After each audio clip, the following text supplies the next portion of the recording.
dalam pelajaran Bahasa Indonesia bersama saya Bu Endang Yunianingsih. Kali ini kita akan belajar menyusun cerita inspiratif. Jika pada pertemuan minggu lalu kita sudah belajar ciri kebahasaan cerita inspiratif.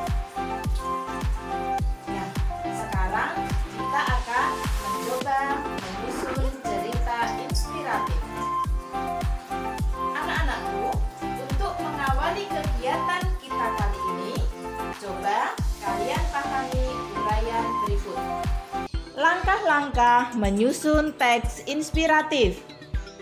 1. Menentukan tema cerita. Tema adalah ide pokok yang harus ada dalam sebuah cerita. 2. Membuat judul inspiratif. Setiap tulisan tidak lepas dari judul. Namun, tidak semua judul dapat memberikan inspiratif. 3. Cerita yang diangkat dari kisah nyata. Jika kalian ingin menulis cerita inspiratif, maka dituntut untuk mengangkat dari kisah nyata, seperti kisah Laila dan Majnun.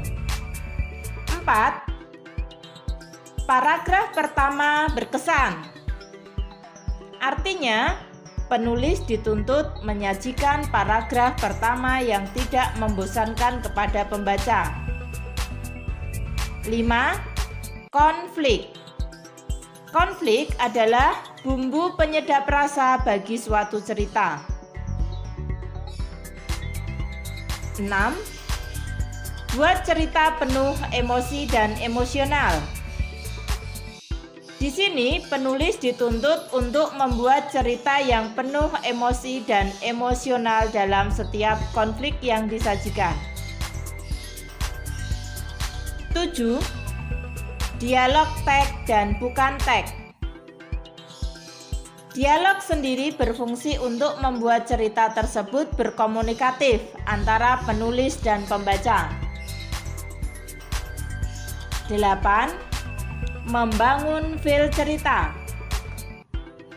Cerita berinspirasi adalah cerita yang hidup, seolah pembaca merasakan apa yang dirasakan sang tokoh cerita. 9. Edit kembali tulisan.